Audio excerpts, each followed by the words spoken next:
So brother మీరేం చేస్తున్నారు అన్నమాట?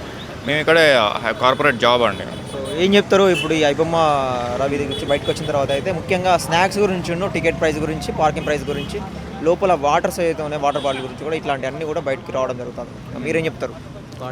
ముందు ఐబొమ్మ ఇది చూసుకుంటే అది వెబ్సైట్ అయితే అది బ్లాక్ చేశారు, దాంతో ఏదో అచీవ్మెంట్ చేశారని అనుకుంటున్నారు. అయితే అది అసలు తప్పే అండి. ఎందుకంటే బ్లాక్ చేసిన నెక్స్ట్ మినిటే చాలా వెబ్సైట్స్ ఉన్నాయి, ఇంకా మూవీ రూల్స్ అని చాలా ఉన్నాయి. వీటన్నిటిని మీరు ఎట్లా బ్లాక్ చేస్తారు అనేది అది ఆ రకంగా అయితే ఆపడం చాలా కష్టం. సో జనరల్ మేము ప్రిఫర్ చేసేది కూడా థియేటర్ ఎక్స్పీరియన్సెస్, సౌండ్ క్వాలిటీ కానీ, ఐమాక్స్ ఈ పిక్చర్ క్వాలిటీ కానీ వీటన్నిటిని ఏ మనిషి అయినా బెండ్ క్లాస్ పర్సన్ అయినా వీటికే ఎక్స్పీరియన్స్ కోసమే మనం సినిమా టికెట్ పెట్టి రావడం అనేది మంచి విషయం.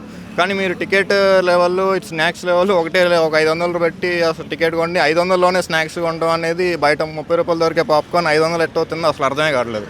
మరి ఇంత రేట్లు పెట్టి మీరందరూ ఆ ప్రొడక్షన్ యూనిట్ మరి ఆ లోపల ఐమాక్స్ సినిమా వీళ్ళు అందరూ మాట్లాడుకొని ఇది డిసైడ్ చేసి పెట్టారో, మరి దీనికి అన్నట్టు గవర్నమెంట్ రూల్స్ ఏమైనా ఉన్నాయి, ఇలానే పెట్టాలి, ఏమైనా ఆర్గ్యుమెంట్ కానీ ఏమైనా ఉన్నాయో మరి మనకైతే తెలియట్లేదు. దీన్ని అయితే మనం అరికట్టాలంటే ఖచ్చితంగా ఇలాంటి ప్రొటెస్ట్ కానీ ఇలాంటి ముందు యూనిటీగా ఉండి ఒక లేదు బాయ్ చేయొద్దు అన్నట్టు ఇలాంటి స్టాండ్స్ తీసుకుంటే ఆపగలమని నా ఒపీనియన్. ముఖ్యంగా అంటే రేట్ల విషయంలో మీరు సినిమాకి వెళ్ళినప్పుడు మీరు ఫేస్ చేసిన ప్రాబ్లం ఏంటి?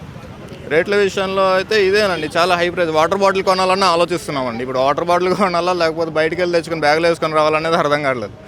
మరి అంత రేట్లు అయితే మేము ఎట్లా మా సినిమాకి వచ్చి చూసుకుందాం, లేకపోతే చిన్న ఆ థియేటర్కు ఎక్స్పీరియన్స్ కోసం ఉన్న చిన్న లోవర్ బాల్కనీలో ఏదైనా బుక్ చేసుకుందాం, ఎట్లా రేట్లు ఎంత ఉన్నాయి అనేది అయితే ఖచ్చితంగా మేము సఫర్ అవుతున్నాం అండి. అదైతే పార్కింగ్ విషయంలో ఏం చెప్తారు?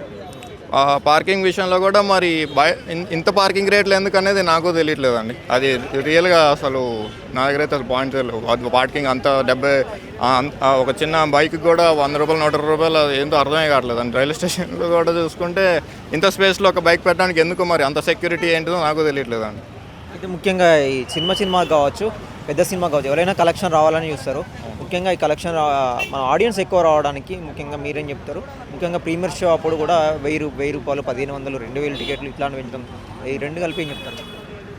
ప్రీమియర్ షోస్కి ఆడియన్స్ అది ఫస్ట్ డే సినిమా చూడటం అనేది అది డిఫరెంట్ హైప్. అది దానికోసం పెడతామండి, ఫస్ట్ డే కాబట్టి పెడతాం. అంతేగాని మరి ఇంకా కంటిన్యూస్ వారం రోజులు 10 రోజులు కూడా అయ్యే రేట్లు ఇంకా పెంచుతారు, ఇంకా స్నాక్స్ కూడా అయ్యే అంటే ఇంకా మిడిల్ క్లాస్ మంచి ఎట్లా బతుకుతారండి. ఇంకా డై హార్ట్ ఫ్యాన్స్ వీళ్ళందరూ ఉంటారు కాబట్టి ఫస్ట్ డే కాబట్టి మేము పెడతామండి. అది మరి ఇంక పోయే రోజుల్లో కూడా ఇంకా అదే రేట్లు అంటే చాలా కష్టం అండి. మీరు దీన్ని ఏదైనా ప్రొటెస్ట్ యూనిటీగా తీసుకొని ఏమైనా చేస్తే బాగుంటుందని నా ఉద్దేశం.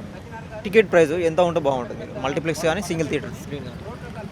టికెట్ థియేటర్ ఒక 120లో ఉంటే బెటర్ అండి. ఎందుకంటే బయట మన ఇప్పుడు శ్రీరాములు టికెట్లు చూసుకున్నాం అయ్యేందుకు అంత 120లో అట్లా ఉన్నాయి, ఇయ్యేందుకు ఇట్లా 500 600 ఉన్నాయి.